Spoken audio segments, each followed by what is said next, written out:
अमरावती विधान परिषद निवडणुकीमध्ये यशवंती ठाकूर आणि उमेदवारांमध्येच आरोप प्रत्यारोप सुरू आहे। हर्षजित देशमुख 10 ते 15 कोटीमध्ये मॅनेज झाले असा आरोप यशवंती ठाकूरांनी केला। यानंतर दोघांमध्ये आरोप प्रत्यारोप सुरू झालेत। तर पैसे खाल्ले म्हणता मग ईडी सीबीआयला बोलवा असं अनिल बोंडेंनी म्हटलंय। अमरावती विधान परिषदेच्या जागेवरून राजकीय घडामोडींना नाट्यमय वळण मिळालंय। काँग्रेस उमेदवार हर्षजित देशमुखांच्या अचानक रुग्णालयामध्ये दाखल होण्यावरून यशोमती ठाकूर यांनी आक्रमक पवित्रा घेतलाय। हर्षजित देशमुख 15 ते 20 कोटींमध्ये मॅनेज झाल्याचा आरोप यशोमती ठाकूर यांनी केलाय। तो मॅनेज झाल्यासारखाच आहे ना। 15-20 कोटी रुपये त्यांना घेतले म्हणतात। मी तेच बोलले की 15-20 कोटी रुपये त्यांनी घेतले।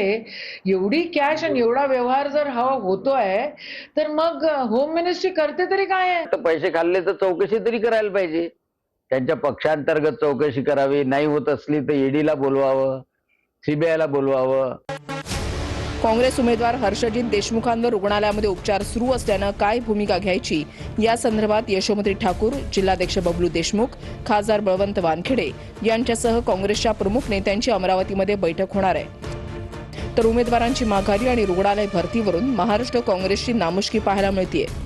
त्यांनी माझ्यावर जे आरोप केले, पळून गेलाय, हे गेलाय, हालाकी मी पळून नाही गेलोय, मी माघार नाही घेतली आहे। मी माझं डिजिटल माध्यमातून माझं कार्य चालू आहे, सगळ्या गोष्टी चालू आहे। असं आहे, उलटा चोर कोतवाल को डाटे। निघा बाहेर, हॉस्पिटलमधनं बाहेर निघा आणि या चला। डिजिटलच्या मार्फत प्रचार असतो का? प्रचार असतो का? हे तर बालिशपणा आहे ना। उमेदवारी देण्याच्या सपकाळांच्या भूमिकेवर हायकमांड नाराज। संबंधित जिल्ह्यातील नेत्यांना हायकमांडकडून विचारणा केली जाणार। सर्व उमेदवारांवर मोठा दबाव आणला जातोय। घोडा बाजार मोठ्या प्रमाणावर सुरू झालेला आहे। ही वस्तुस्थिती